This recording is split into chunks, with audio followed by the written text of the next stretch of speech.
വർഷം 2012. അമേരിക്കയുടെ സമ്പദ് വ്യവസ്ഥ പൂർണ്ണമായിട്ട് തകർന്നു. തൊഴിലില്ലായ്മ അതാണ് ഇപ്പൊ മെയിൻ പ്രശ്നം. കുറ്റകൃത്യങ്ങളുടെ നിരക്കാണെങ്കിലോ അതിങ്ങനെ കൺട്രോൾ ചെയ്യാൻ പറ്റാതെ ഉയർന്നുകൊണ്ടിരിക്കുകയാണ്. മാത്രമല്ല നാട്ടിലെ ജയിലുകൾ മൊത്തം നിറയും ചെയ്തു. അങ്ങനെ വന്നു കഴിഞ്ഞപ്പോ ഇപ്പൊ പ്രൈവറ്റ് ആയിട്ടും കുറേയേറെ ജയിലുകളൊക്കെ ഓപ്പൺ ആയിട്ടുണ്ട്. ഈ ഒരു അവസ്ഥയിൽ ടെർമിനൽ ഐലൻഡ് എന്ന പേരുള്ള ഒരു ദ്വീപുണ്ട്. അവിടെ ഒരു ജയില് സെറ്റാക്കിയിട്ടുണ്ട്. കടലിൽ നിന്നും 1 മൈൽ ദൂരെയായിട്ടാണ് ഈ ജയില് സ്ഥിതി ചെയ്യുന്നത്. അവിടെ ഇപ്പൊ ഒരു റേസിംഗ് സ്റ്റാർട്ട് ചെയ്തിരിക്കുകയാണ്. പൈസ ഉണ്ടാക്കുക അത് തന്നെയാണ് അവരുടെ മെയിൻ ആയിട്ടുള്ള ഉദ്ദേശം. ഈ റേസിംഗ് നടക്കുന്ന സമയത്ത് അതെല്ലാം ഓൺലൈനായിട്ട് ഇങ്ങനെ പ്രദർശിപ്പിക്കും. സബ്സ്ക്രിപ്ഷൻ എടുക്കുന്നവർക്ക് മാത്രമേ അത് കാണാൻ പറ്റത്തുള്ളൂ. ഈ റേസിംഗ് എന്ന് പറഞ്ഞു കഴിഞ്ഞാൽ നമ്മൾ സാധാരണ നടക്കുന്ന പോലെ റേസ് അല്ല. പരസ്പരം കൊന്നുവരെ മുന്നേറേണ്ടി വരും. ഈ റേസിംഗിൽ പങ്കെടുക്കുന്നവരാണ് പുതിയ കാലത്തെ ഗ്ലാഡിയേറ്റേഴ്സ്. ടെർമിനൽ ദ്വീപാവട്ടെ അവരുടെ പോരാട്ട വേദിയും. ഈ ഒരു റേസിനെ പറയുന്നതാണ് ഡെത്ത് റേസ്.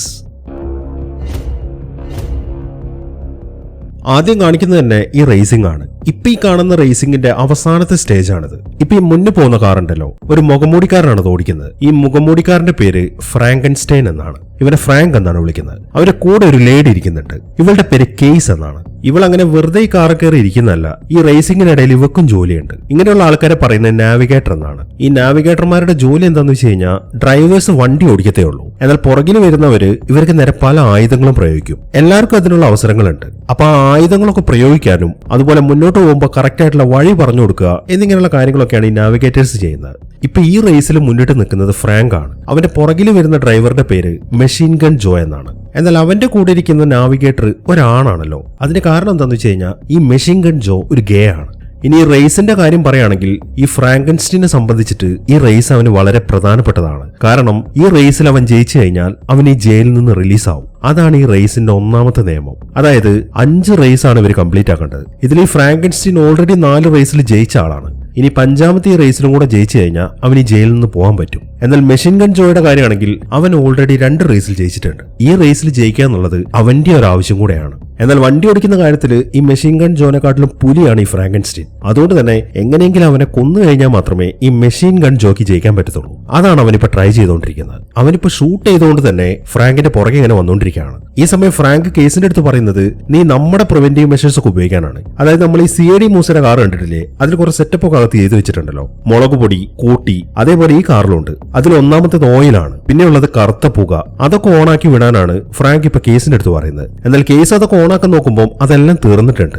മെഷീൻ ഗൺ ജോ ആണെങ്കിൽ ഇങ്ങനെ കണ്ടിന്യൂസ് ആയിട്ട് ഷൂട്ട് ചെയ്തുകൊണ്ടിരിക്കുകയാണ്. ഇപ്പൊ ഈ ഫ്രാങ്കിന്റെ വണ്ടിയുടെ പുറകിലായിട്ട് ഒരു ഷീൽഡ് ഉണ്ട്. ടൂം സ്റ്റോൺ എന്നാണ് അതിനെ പറയുന്നത്. ഈ വണ്ടിയുടെ ഏറ്റവും വലിയൊരു പ്രൊട്ടക്ഷൻ ആണത്. കാരണം അത് ബുള്ളറ്റ് പ്രൂഫ് ആണ്. പക്ഷെ ഒരുപാട് ബുള്ളറ്റ് ഒന്നും അതിന് താങ്ങാൻ പറ്റത്തില്ല. ഇപ്പൊ ഒരു വഴിയും ഇല്ലാത്തതുകൊണ്ട് ആ ടൂം സ്റ്റോൺ റിലീസ് ചെയ്യാനാണ് ഫ്രാങ്ക് ഇപ്പൊ കേസിന്റെ അടുത്ത് പറയുന്നത്. അവനത് പറഞ്ഞു കേൾക്കുമ്പോൾ അവളാണെങ്കിൽ ആ ടൂം സ്റ്റോൺ റിലീസ് ചെയ്യുകയും ചെയ്യുന്നു. അങ്ങനെ ആ ടൂം സ്റ്റോൺ അവിടെ നിന്ന് തെറിച്ച് നേരെ മെഷീൻ ഗൺ ജോയുടെ കാറിലേക്കാണ് ചെന്ന് വീഴുന്നത്. അതോടുകൂടെ അവന്റെ കാറിന്റെ ഒരു ഭാഗം തകർന്നു പോവുകയും ചെയ്യുന്നു. എന്നാൽ മെഷീൻ ഗൺ ജോ വിടുന്നില്ല.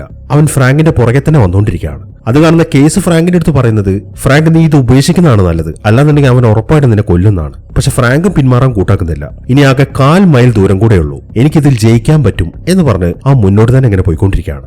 എന്നാൽ കേസിന് അറിയാം ഉറപ്പായിട്ടും മെഷീൻ ഗൺ ജോ അവരുടെ കാർ തകർക്കുമെന്ന്. ഇപ്പൊ എത്ര പറഞ്ഞിട്ടും ഫ്രാങ്ക് പിന്മാറാത്തോണ്ട് അവൾ എന്തെന്ന് വെച്ച് കഴിഞ്ഞാൽ അവളുടെ സീറ്റ് അവിടെ നിന്ന് ഇജക്ട് ചെയ്യാണ്. അതോടുകൂടെ അവൾ ആ കാറിൽ നിന്ന് പുറത്തേക്ക് തെറിച്ചുപോയി. ഈ സമയത്താണ് ആ മെഷീൻ ഗൺ ജോ ഒരു മിസൈൽ ഫയർ ചെയ്യുന്നത്. അങ്ങനെ ഫിനിഷിംഗ് പോയിന്റിന്റെ തൊട്ടടുത്ത് വെച്ചിട്ട് ഫ്രാങ്കൻസ്റ്റീന്റെ കാർ പൊട്ടിത്തെറിക്കുകയാണ്. അതിൽപ്പെട്ട അവൻ മരിക്കുകയും ചെയ്തു. അങ്ങനെ ഈ റേസിൽ വിജയിച്ചത് മെഷീൻ ഗൺ ജോയാണ്. ഇനി കാണിക്കുന്നത് ഇതിലെ ഹീറോ. ഇവന്റെ പേര് ജെൻസൺ എന്നാണ്. ഇവനൊരു ഇൻഡസ്ട്രിയൽ വർക്കറാണ്. എന്നാൽ കുറെ കാലം ഇവൻ ജയിലിലും കടന്നിട്ടുണ്ട്. മാത്രമല്ല ഇവനൊരു റേസറും കൂടെയാണ്. ഇന്നത്തെ ദിവസം ഈ ഫാക്ടറിയിൽ അവന്റെ അവസാനത്തെ ജോലി ദിവസമാണ്. കാരണം ഈ ഫാക്ടറി അടച്ചുപൂട്ടാൻ പോവാണ്. അതുകൊണ്ട് തന്നെ അവിടുത്തെ ആൾക്കാർക്കൊക്കെ ശരിക്കും നിരാശയുണ്ട്. ഇനിയിപ്പോൾ പുതിയൊരു ജോലി കണ്ടുപിടിക്കാന്ന് പറഞ്ഞു കഴിഞ്ഞാൽ അവരുടെ ഇന്നത്തെ കാലത്ത് വളരെ റിസ്ക് ഉള്ളൊരു കാര്യമാണ്. അങ്ങനെ ജോലിയൊക്കെ കഴിഞ്ഞ് എല്ലാവരും ശമ്പളം മേടിക്കാൻ വേണ്ടി ചെന്നു. എന്നാൽ ശമ്പളത്തിലും അവർ നല്ല രീതിയിൽ ഉടായ്പ കാണിക്കുന്നുണ്ട്. അതിനെ തുടർന്ന് ബാക്കിയുള്ളവരൊക്കെ അവിടെ പ്രശ്നം ഉണ്ടാക്കിക്കൊണ്ടിരിക്കുകയാണ്. ഈ സമയത്താണ് അവിടെയുള്ള ആൾക്കാരൊക്കെ അടിച്ചോടിക്കാൻ വേണ്ടി പോലീസുകാർ വരുന്നത്. പോലീസുകാർ അങ്ങോട്ട് വന്നു കാണുമ്പോൾ അവിടുത്തെ ജോലിക്കാരും വെറുതെ നിൽക്കുന്നില്ല. അവരും തിരിച്ച് അറ്റാക്ക് ചെയ്യാണ്. കൈ കിട്ടുന്നവരൊക്കെ പോലീസുകാരെങ്ങനെ അടിച്ച് നൂർത്തോണ്ടിരിക്കുകയാണ്. ആ കൂട്ടത്തിൽ ജെൻസനും അടി കിട്ടി. എന്നാൽ അവൻ വിടോ, അവനും ആ പോലീസുകാർക്കിട്ട് നല്ല രീതിയിൽ കൊടുത്തു. അങ്ങനെ ഒരുവിധം അവന് നേർക്ക് വന്ന എല്ലാ പോലീസുകാരും ഇടിച്ചിട്ടതിന് ശേഷം അവൻ നൈസായിട്ട് അവിടുന്ന് സ്കൂട്ടാവാണ്. അങ്ങനെ രാത്രിയായപ്പോൾ അവൻ ഒരു വീട്ടിൽ തിരിച്ചെത്തി. അവന്റെ ഫാമിലിയിലുള്ളത് അവന്റെ ഭാര്യയായ സൂസിയും പിന്നെ ഒരു കുഞ്ഞു മോളാണ്. മോളുടെ പേര് പൈപ്പർ എന്നാണ്. അങ്ങനെ ഭാര്യയുടെ അടുത്ത് ഇന്ന് നടന്ന കാര്യങ്ങളൊക്കെ പറഞ്ഞതിന് ശേഷം അവൻ നേരെ അവന്റെ മോളെ കാണാൻ വേണ്ടിയിട്ടാണ് പോകുന്നത്. ഈ സമയം സൂസിയാണ് ഈ കിച്ചണിൽ തന്നെയാണ് നിൽക്കുന്നത്. പെട്ടെന്നാണ് ഒരു മുഖംമൂടി ഇട്ട് ഒരുത്തൻ സൂസിയുടെ അടുത്തേക്ക് വരുന്നത്. അത് കണ്ട് അവളാണെങ്കിൽ ശരിക്കും ഞെട്ടി നിൽക്കുകയാണ്. അങ്ങനെ കുറച്ചു സമയത്തിന് ശേഷം ജെൻസൺ താഴേക്ക് ഇറങ്ങി നോക്കുമ്പോൾ അവന്റെ ഭാര്യ ബോധം കെട്ട് കിടക്കുന്നതാണ് കാണുന്നത്. അവൻ അവളെ നോക്കാൻ തുടങ്ങുമ്പോഴാണ് പെട്ടെന്ന് ആ മുഖമൂടിയിട്ട മനുഷ്യൻ ജെൻസന്റെ അടുത്തേക്ക് വരുന്നത്. അതിനുശേഷം അയാൾ ഒരു സ്പ്രേ അടിക്കുകയാണ്. അതോടുകൂടെ അവൻ താഴേക്ക് വീഴുകയും ചെയ്തു. അത് ബോധം കെടുത്താനുള്ള ഒരു സ്പ്രേ ആയിരുന്നു. എന്നാൽ ബോധം മറയുന്നതിന് മുമ്പ് ആ മുഖമൂടിയിട്ട മനുഷ്യനെ ജെൻസൺ ഒന്ന് നോക്കുന്നുണ്ട്. ഈ സമയം അയാൾ അയാളുടെ കൈ വെച്ച് ഷൂട്ട് ചെയ്യുന്ന പോലെ ആംഗ്യം കാണിക്കുകയാണ്. മാത്രമല്ല അയാളുടെ കയ്യിലായിട്ട് എന്തൊരു ഡിവൈസും കാണുന്നുണ്ട്. ഇത്രയും കണ്ടതിന് ശേഷമാണ് ജെൻസന്റെ ബോധം പോകുന്നത്. പിന്നീട് അവന് ബോധം വരുമ്പോൾ അവന്റെ ഭാര്യ അവിടെ മരിച്ചു കിടക്കാണ്. മാത്രമല്ല അവന്റെ കയ്യിൽ ഒരു കത്തി ഇരിക്കുന്നുണ്ട്. പോലീസുകാരും അങ്ങോട്ട് എത്തിയിട്ടുണ്ട്. ഇപ്പൊ ജെൻസൺ അയാളുടെ ഭാര്യയെ കൊന്നെന്ന് പറഞ്ഞിട്ട് പോലീസുകാർ അവനെ അറസ്റ്റ് ചെയ്യാണ്. അങ്ങനെ പോലീസുകാർ ജെൻസനെ കൊണ്ടുപോകുന്നത് ആ ടെർമിനൽ ഐലൻഡിലുള്ള ജയിലിലേക്കാണ്. ഈ ജയിലിലേക്ക് പോകാനും വരാനുമായിട്ട് ഒരൊറ്റ പാലം മാത്രമേ ഉള്ളൂ. അങ്ങനെ ജയിലിൽ എത്തിച്ചതിന് ശേഷം അവിടുത്തെ പ്രൊസീജിയറൊക്കെ കഴിഞ്ഞ് അവരവനെ ജയിലിലെ യൂണിഫോം ഒക്കെ ഇട്ടുകൊടുത്തു. എന്നിട്ട് അവന്റെ സെല്ലിലേക്ക് മാറ്റുകയാണ്. ഉൾട്രിക് എന്ന പേരുള്ള ഒരു പോലീസുകാരനാണ് അവന്റെ കാര്യങ്ങളൊക്കെ നോക്കുന്നത്. ഇയാളാണ് അവിടുത്തെ മെയിൻ പോലീസുകാരൻ. അവനെ സെല്ലിലേക്ക് ആക്കിയതിനു ശേഷം പോലീസുകാർ അവിടുന്ന് പോവുകയും ചെയ്തു. ഈ സമയം ജെൻസൺ നോക്കുമ്പോൾ ആ സെല്ലിനകത്ത് വേറെ 3 ആൾക്കാരും കൂടെ ഉണ്ട്. ഇപ്പൊ അവനെ കണ്ടതും അവന്മാർ അവനെ ഉപദ്രവിക്കാൻ വേണ്ടി തയ്യാറെടുക്കുകയാണ്. ഈ സമയം പുറത്തു നിൽക്കുന്ന ഉൾട്രിക് ആണെങ്കിൽ ആ ജയിലിനകത്ത് നടക്കുന്ന അടിപിടിയുടെ ശബ്ദമാണ് കേൾക്കുന്നത്. അപ്പൊ ബാക്കിയുള്ള ജയിൽ പുള്ളികള് ജെൻസനെ നല്ല രീതിയിൽ പണിതിട്ടുണ്ട് എന്ന കാര്യം ഉൾട്രിക്കിന് മനസ്സിലായി. അതുകൊണ്ട് തന്നെ അയാളുടെ മുഖത്ത് ചിരിയാണ്. ഇപ്പൊ അവിടുത്തെ കാര്യങ്ങൾ എന്താണെന്ന് നോക്കാൻ വേണ്ടി അയാൾ ആ സെല്ലിന്റെ അടുത്തേക്ക് തന്നെ ചെന്നു. എന്നാൽ അവിടുത്തെ കാഴ്ച ഉൾട്രിക്കിനെ ശരിക്കും ഞെട്ടിച്ചു കളഞ്ഞു. ജെൻസൺ അല്ല പണി കിട്ടിയിരിക്കുന്നത്, അവനാണ് ബാക്കിയുള്ളവർക്ക് പണി കൊടുത്തിരിക്കുന്നത്. 3 ജയിൽ പുള്ളികൾ ഇപ്പൊ ബോധം കെട്ടി കിടക്കാണ്. ഇതിൽ നിന്നൊക്കെ ഇവൻ ചില്ലറക്കാരനല്ല എന്ന കാര്യം ഉൾട്രിക്കിന് മനസ്സിലായി. ഇനി കാണിക്കുന്നത് ഈ ജയിലിലെ വാർഡനെയാണ്. ഒരു ലേഡിയാണ്. ഇവളുടെ പേര് ഹെന്നസി എന്നാണ്. ഈ ജയിൽ പുള്ളികൾക്ക് എല്ലാവർക്കും ഇവളെ ഭയങ്കര പേടിയാണ്. കാരണം ഇവളൊരു പ്രശ്നക്കാരിയാണ്. നമ്മൾ നേരത്തെ പറഞ്ഞ ഡെത്ത് റേസ് ഉണ്ടല്ലോ, ഇത് കണ്ടക്ട് ചെയ്യുന്നതും ഇവളാണ്. മനുഷ്യ ജീവനുകൾക്കൊന്നും ഒരു വാല്യൂ ഇവള് കൽപ്പിക്കുന്നില്ല. പൈസ ഉണ്ടാക്കുക, അത് മാത്രമാണ് ഇവളുടെ ലക്ഷ്യം. അങ്ങനെ സമയം ഉച്ചയായി. എല്ലാവരും ലഞ്ച് കഴിക്കാൻ വേണ്ടി മെസ് ഹാളിലിരിക്കുകയാണ്. അതിനിടയിലാണ് 2 ആൾക്കാർ ജെൻസന്റെ അടുത്തേക്ക് വരുന്നത്. ഒരു ഗ്യാങ് ആയ ഇവരെ പറയുന്നത് ബ്രദേഴ്സ് എന്നാണ്. ഇവരുടെ ഗ്യാങ്ങിന്റെ ലീഡറാണ് പൊച്ചെങ്കോ. അവനും മറ്റൊരു മൊട്ടത്തലനും കൂടിയാണ് ഇപ്പൊ പ്രശ്നം ഉണ്ടാക്കാൻ വന്നിരിക്കുന്നത്. നീയല്ല നിന്റെ ഭാര്യനെ കൊന്നത് എന്നും പറഞ്ഞിട്ട് അവന്മാര് ജെൻസനെ പിടിച്ചിടിക്കാൻ തുടങ്ങി. എന്നാൽ ജെൻസൺ വെറുതെ വെക്കോ, അവനും തിരിച്ച് ഫൈറ്റ് ചെയ്യാണ്. അങ്ങനെ അവസാനം പോലീസുകാർ വന്നിട്ട് അവരെല്ലാവരും അവിടെ നിന്ന് പിടിച്ചു മാറ്റി. എന്നിട്ട് ഉൾട്രിക്കിപ്പം ജെൻസനെ വാർഡന്റെ അടുത്തേക്ക് വിളിച്ചോണ്ട് പോവാണ്. ജെൻസനെ കണ്ടതും വാർഡൻ ചില പ്രത്യേക കാര്യങ്ങളൊക്കെ അവന്റെ അടുത്ത് പറയാണ്. നിനക്കറിയാമെന്ന് വിചാരിക്കുന്നു, ഈ അമേരിക്കയിലെ ഏറ്റവും വൃത്തികെട്ടവന്മാരെ മൊത്തം പാർപ്പിക്കുന്നത് ഈ ജയിലിലാണ്. എന്നിട്ടും പുതിയതായിട്ട് വന്ന നീ ഇവിടെയുള്ള ചില പ്രശ്നക്കാരുമായിട്ടാണ് ഫൈറ്റ് ചെയ്തത്. അവന്മാർ ആരാണെന്ന് നിനക്ക് അറിയത്തില്ലല്ലോ. അവരെ ബ്രദേഴ്സ് എന്നാണ് വിളിക്കുന്നത്. നീ ഇപ്പൊ ഇവിടെ നിന്ന് പുറത്തു പോയി കഴിഞ്ഞാൽ നിന്റെ ജീവിതം എങ്ങനെയായി തീരും എന്ന് എനിക്ക് പോലും പറയാൻ പറ്റത്തില്ല. അതുകൊണ്ട് നിനക്ക് ഞാനൊരു ഓഫർ തരാം. നീ ഇവിടെ നടക്കുന്ന ഡെത്ത് റേസിനെ കുറിച്ച് കേട്ടിട്ടുണ്ടാവല്ലോ. ഈ ഡെത്ത് റേസ് പോലെ തന്നെ ഫേമസ് ആയ മറ്റൊരു കാര്യം കൂടെ ഉണ്ട്. അത് ഫ്രാങ്കൻസ്റ്റീൻ എന്നു പേരുള്ള ഒരു റേസറാണ്. കാണികളിൽ ഭൂരിഭാഗം പേര് സബ്സ്ക്രൈബ് ചെയ്തിരിക്കുന്നത് ഈ ഫ്രാങ്കൻസ്റ്റീനെ കാണാൻ വേണ്ടി മാത്രമാണ്. അവനൊരു പ്രത്യേകതയുണ്ട്. പല തവണയായിട്ട് റേസിംഗ് നടത്തിയതുകൊണ്ട് അവന്റെ മുഖത്ത് ഒരുപാട് പരിക്കുകൾ പറ്റി. മാത്രമല്ല മുഖം വിരൂപമാവുകയും ചെയ്തു. അതുകൊണ്ട് അവനൊരു മാസ്ക് വെച്ചിട്ടാണ് എപ്പോഴും കാർ ഓടിക്കാറുള്ളത്. പക്ഷെ പ്രശ്നം എന്താണെന്ന് വെച്ച് കഴിഞ്ഞാൽ ഫ്രാങ്കൻസ്റ്റീൻ ഇപ്പൊ ജീവനോടെ ഇല്ല. അവന്റെ അവസാനത്തെ റേസിൽ അവൻ മരിച്ചുപോയി. എന്നാൽ അത് ഞങ്ങളിൽ കുറച്ച് പേർക്ക് മാത്രമേ അറിയത്തുള്ളൂ. അതുകൊണ്ട് തന്നെ അവന്റെ മാസ്ക് ധരിച്ചു കഴിഞ്ഞാൽ ആർക്കും ഫ്രാങ്കൻസ്റ്റീൻ ആവാൻ സാധിക്കും. പക്ഷെ മാസ്ക് ധരിച്ചതുകൊണ്ട് മാത്രം ഒരാൾക്ക് ഫ്രാങ്കൻസ്റ്റീൻ ആവാൻ സാധിക്കത്തില്ല. കാരണം അവന്റെ ഡ്രൈവിംഗ് സ്കിൽ അത് വേറെ ലെവലാണ്. നിന്റെ ഹിസ്റ്ററി ഞാൻ പരിശോധിച്ചു. അതിൽ നിന്നും നീയും ഫ്രാങ്കൻസ്റ്റീൻ ഏകദേശം ഒരേപോലെ തന്നെയാണ് കാർ ഓടിക്കുന്നത് എന്ന കാര്യം എനിക്ക് മനസ്സിലായി. അതുകൊണ്ട് നിനക്ക് ഫ്രാങ്കൻസ്റ്റീനായിട്ട് ഞങ്ങളൊന്ന് സഹായിക്കാൻ പറ്റുമോ എന്നാണ് ഹെന്നസി ചോദിക്കുന്നത്. അത് കേൾക്കുമ്പോൾ അവൻ മരിച്ച ഒരാളല്ലേ, പിന്നെ ഞാൻ എന്തിനാ അവന്റെ വേഷം കെട്ടണം? അവൻ മരിച്ച കാര്യം നിങ്ങൾക്ക് എല്ലാവരോടും വിളിച്ചു പറഞ്ഞാൽ പോരെ എന്നാണ് ജെൻസൺ ചോദിക്കുന്നത്. അത് കേൾക്കുമ്പോൾ അത് പറ്റത്തില്ല. ഞാൻ നേരത്തെ പറഞ്ഞല്ലോ, ഭൂരിഭാഗം ആൾക്കാരും ഈ ഫ്രാങ്കൻസ്റ്റീനെ കാണാൻ വേണ്ടി മാത്രമാണ് നമ്മുടെ ചാനൽ സബ്സ്ക്രൈബ് ചെയ്തിരിക്കുന്നത്. അതുകൊണ്ട് അവനിപ്പം മരിച്ചു എന്ന് അറിയിച്ചു കഴിഞ്ഞാൽ ഇനി നടക്കാൻ പോകുന്ന റേസിംഗിൽ ഞങ്ങളുടെ റേറ്റിംഗിന് അത് വല്ലാണ്ട് ബാധിക്കും. അതുകൊണ്ട് ഞങ്ങൾക്ക് ഒരാളെ ഫ്രാങ്കൻസ്റ്റീൻ ആക്കിയേ പറ്റൂ. ഈ ഫ്രാങ്കൻസ്റ്റീനെ സംബന്ധിച്ചിട്ട് അവൻ 4 റേസിൽ ഓൾറെഡി ജയിച്ച ആളാണ്. ഇനി ഒരു റേസിംഗ് കൂടെ ജയിച്ചു കഴിഞ്ഞാൽ അവൻ ഈ ജയിലിൽ നിന്ന് പുറത്തു പോകാൻ പറ്റും. ഞാൻ പറഞ്ഞു വരുന്നത് എന്താണെന്ന് വെച്ച് കഴിഞ്ഞാൽ, നീ ഫ്രാങ്കൻസ്റ്റീൻ ആയിട്ട് ഈ റേസ് ജയിക്കുകയാണെങ്കിൽ നിന്നെ ഈ ജയിലിൽ നിന്ന് പുറത്തേക്ക് വിടാം എന്നൊക്കെയാണ് അവരിപ്പോൾ ജെൻസന്റെ അടുത്ത് പറയുന്നത്. അപ്പൊ ഈ ജയിലിൽ നിന്ന് പുറത്തേക്ക് പോകാൻ പറ്റുമെന്ന് അറിയുമ്പോൾ അവൻ അതിന് ഓക്കെ പറയുകയും ചെയ്യുന്നു. അങ്ങനെ ഹെന്നസി ജെൻസനെയും കൊണ്ട് നേരെ പോകുന്നത് ആ ജയിലിൽ സെറ്റ് ചെയ്ത് വെച്ചിരിക്കുന്ന വലിയൊരു വർക്ക്ഷോപ്പിലേക്കാണ്. ഇപ്പൊ ഈ ഡെത്ത് റേസ് നടത്തുമ്പോൾ അതിൽ കുറേയേറെ റേസേഴ്സ് ഉണ്ടാവുമല്ലോ. ഈ ഡ്രൈവേഴ്സിനൊക്കെ ഓരോരോ ടീമുണ്ട്. ആ ടീം എല്ലാം വർക്ക് ചെയ്യുന്നത് ഈ ഒരു വർക്ക്ഷോപ്പിലാണ്, എന്നാൽ പല പല ഭാഗങ്ങളിലായിട്ട്. ഇപ്പൊ ഹെന്നസി ജെൻസനെയും കൊണ്ട് പോകുന്നത് ഫ്രാങ്കൻസ്റ്റീന്റെ ടീമിലേക്കാണ്. ഈ ടീമിൽ മെയിൻ ആളെ വിളിക്കുന്നത് കോച്ച് എന്നാണ്. പിന്നെ ഉള്ളത് 2 പേര്. അതിൽ ഈ ഊശാന്താടി വെച്ചവന്റെ പേര് ഗണ്ണർ എന്നും മറ്റവന്റെ പേര് ലിസ്റ്റ് എന്നുമാണ്. ഈ ടീംമേറ്റ്സിന്റെ ജോലി എന്താണെന്ന് വെച്ച് കഴിഞ്ഞാൽ, ഇവരാണ്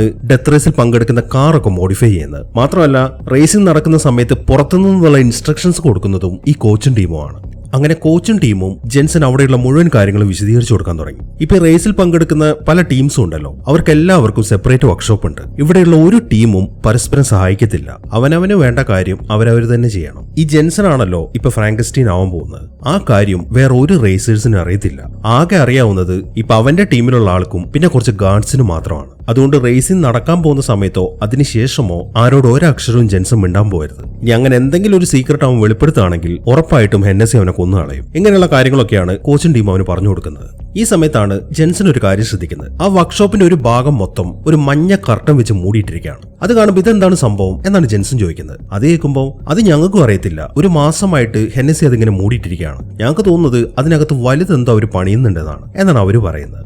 എന്നാൽ ഇതേ സമയം തന്നെ ഹെന്നസി ആണെങ്കിൽ അവർ സംസാരിക്കുന്ന മുഴുവൻ കാര്യങ്ങളും CCTV ക്യാമറയിലൂടെ കേട്ടുകൊണ്ടിരിക്കുകയാണ്. അതിലൂടെ ഒരു ഈച്ച പറന്നുപോയ വരെ അവർക്ക് അറിയാൻ സാധിക്കും. അങ്ങനെ അടുത്തതായിട്ട് കോച്ചും ടീമും ജെൻസനെ കൊണ്ട് നേരെ പോകുന്നത് അവൻ ഓടിക്കേണ്ട കാറിന്റെ അടുത്തേക്കാണ്. നല്ല കിടലനായിട്ട് മോഡിഫൈ ചെയ്ത ഒരു മസ്റ്റാങ് GT ആണത്. അതിന്റെ എല്ലാ ചില്ലുകളും ബുള്ളറ്റ് പ്രൂഫ് ആണ്. മാത്രമല്ല അതിന്റെ പുറകിലായിട്ട് 5 ഇഞ്ച് കനത്തിലുള്ള ഒരു ഷീൽഡ് സെറ്റ് ചെയ്ത് വെച്ചിട്ടുണ്ട്. ഇത് നമ്മൾ നേരത്തെ കണ്ടതാണ്. ഇതിന്റെ പേര് ടൂം സ്റ്റോൺ എന്നാണ്. പിന്നെ ആ കാറിനകത്ത് പ്രതിരോധത്തിനായിട്ടുള്ളത് ഓയിൽ, പുക, പിന്നെ നെയ്പാം എന്ന് പറഞ്ഞൊരു സാധനമുണ്ട്. മാത്രമല്ല ഡബിൾ ബാരൽ ഗണ്ണും. ഈ കാര്യങ്ങളൊക്കെയാണ് കോച്ച് ഇപ്പൊ ജെൻസന്റെ അടുത്ത് പറയുന്നത്. ഈ സമയം ജെൻസൺ ആണെങ്കിൽ ആ തോക്ക് ചെക്ക് ചെയ്തതിനു ശേഷം ചോദിക്കുന്നത് ഇതിൽ ബുള്ളറ്റ് ഒന്നും ഇല്ലെന്നാണ്. അതേക്കുമ്പോ ഇല്ല, ബുള്ളറ്റ് ഇപ്പൊ ഇതിനകത്തില്ല. റേസ് തുടങ്ങിക്കഴിഞ്ഞാലേ ബുള്ളറ്റ് നിനക്ക് കിട്ടത്തുള്ളൂ. അതൊരു സേഫ്റ്റിക്ക് വേണ്ടിയിട്ടാണ്. പിന്നെ റേസിംഗ് തുടങ്ങിക്കഴിഞ്ഞാൽ ഇതിന്റെ മൊത്തം കൺട്രോൾ നിന്റെ കയ്യിലാണ് എന്ന് നീ വിചാരിക്കരുത്. എപ്പോ വേണമെങ്കിലും ഹെന്നസിക്ക് ഇതിൽ ആയുധങ്ങളൊക്കെ ഡിസേബിൾ ചെയ്യാൻ പറ്റും. മാത്രമല്ല ഇവിടെയുള്ള ഓരോ ടവേഴ്സിലും കാവൽക്കാരുണ്ട്. അവരുടെ കയ്യിലുള്ളതൊക്കെ നല്ല കിടിലം ഗണ്ണാണ്. അതുകൊണ്ട് ഒരു ഉടായി പോലും കാണിക്കാൻ പറ്റത്തില്ല. ഇങ്ങനെയുള്ള കാര്യങ്ങളൊക്കെയാണ് കോച്ചും ടീം അവന് വിശദീകരിച്ചു കൊടുക്കുന്നത്. അങ്ങനെ വർക്ക്ഷോപ്പിൽ നിന്ന് പുറത്തിറങ്ങിയതിനു ശേഷം ജയിൽ പുള്ളികൾ കൂടി നിൽക്കുന്ന സ്ഥലത്തേക്കാണ് കോച്ചും ടീം അവനെ വിളിച്ചുകൊണ്ട് പോകുന്നത്. അവരിപ്പോ അവന് കാണിച്ചു കൊടുക്കുന്നത് ഈ റേസിൽ പങ്കെടുക്കാൻ പോകുന്ന ആൾക്കാരെയാണ്. ഈ കാര്യങ്ങളൊക്കെ അവർ പറഞ്ഞു കൊടുക്കുമ്പോഴാണ് ആ മെഷീൻ ഗൺ ജോയും കൂട്ടിനങ്ങോട്ട് വരുന്നത്. അവൻ വന്നിരിക്കുന്നത് ജെൻസനെ പരിചയപ്പെടാനാണ്. പക്ഷെ ഫ്രാങ്കൻസ്റ്റീൻ ആവാൻ പോകുന്ന അവനാണ് എന്ന കാര്യമൊന്നും ഈ മെഷീൻ ഗൺ ജോയ്ക്ക് അറിയത്തില്ല. അങ്ങനെ ജെൻസനെ പരിചയപ്പെട്ടതിന് ശേഷം മെഷീൻ ഗൺ ജോ ഇപ്പൊ കോച്ചിന്റെ അടുത്ത് പറയുന്നത് ഫ്രാങ്കൻസ്റ്റീൻ ഹോസ്പിറ്റലിൽ നിന്ന് ഇറങ്ങി എന്ന കാര്യം ഞാൻ അറിഞ്ഞു. അവനെ കാണുമ്പോൾ നീ അവനോട് പറഞ്ഞേക്ക് ഇത്തവണത്തെ റേസും ഞാനും അവനും തമ്മിലാണ്. എന്നാൽ ഇത്തവണ അവൻ ഹോസ്പിറ്റലിലേക്ക് ആയിരിക്കത്തില്ല പോവാ. അവന്റെ പണി ഞാൻ ഇതിൽ തീർക്കുന്നുണ്ട് എന്നൊന്ന് അറിയിച്ചേക്ക് എന്ന് പറഞ്ഞിട്ട് മെഷീൻ ഗൺ ജോയി അവന്റെ ടീം അവിടുന്ന് പോവാണ്. അങ്ങനെ മെഷീൻ ഗൺ ജോ അവിടുന്ന് പോയി കഴിയുമ്പോഴാണ് ഒരു വാൻ അങ്ങോട്ട് വരുന്നത്. അതിൽ പോലീസുകാരായിരുന്നു. അവർ കുറച്ച് ആൾക്കാർ അങ്ങോട്ട് പിടിച്ചോണ്ട് വന്നിട്ടുണ്ട്. അവരെ കൊണ്ട് സെല്ലിന്റെ അകത്തേക്ക് പോകുമ്പോഴാണ് ജെൻസൺ ഒരു കാര്യം ശ്രദ്ധിക്കുന്നത്. അവന്മാരുടെ കയ്യിലൊക്കെ ഒരു ഡിവൈസ് കാണുന്നുണ്ട്. അത് കാണുമ്പോൾ ഇതെന്താണ് സംഭവം എന്നാണ് അവൻ കോച്ചിന്റെ അടുത്ത് ചോദിക്കുന്നത്. അതേക്കുന്ന കോച്ച് പറയുന്നത് അതൊരു GPS ട്രാക്കർ ആണ്. പല കാര്യങ്ങൾക്ക് വേണ്ടി ഈ ജയിൽ പുള്ളികളെ പുറത്തേക്ക് കൊണ്ടുപോകും. അങ്ങനെ പുറത്തെത്തി കഴിഞ്ഞാൽ അവന്മാര് സ്കൂട്ടാവാണെങ്കിൽ അവന്മാരെ കണ്ടുപിടിക്കാൻ വേണ്ടി സെറ്റ് ചെയ്തിരിക്കുന്നതാണ് ആ ട്രാക്കർ എന്നാണ് കോച്ച് പറയുന്നത്. കോച്ച് അത് പറഞ്ഞു കഴിയുമ്പോഴാണ് ജെൻസൺ ഒരു കാര്യം ഓർക്കുന്നത്. അവന്റെ ഭാര്യയെ കൊന്നവന്റെ കയ്യിലും അതേപോലെ ഒരു ഡിവൈസ് ഉണ്ടായിരുന്നു. അപ്പൊ ഈ ജയിലിനകത്തുള്ള ഒരാളാണ് തന്റെ ഭാര്യയെ കൊന്നത് എന്ന കാര്യം അവന് മനസ്സിലായി.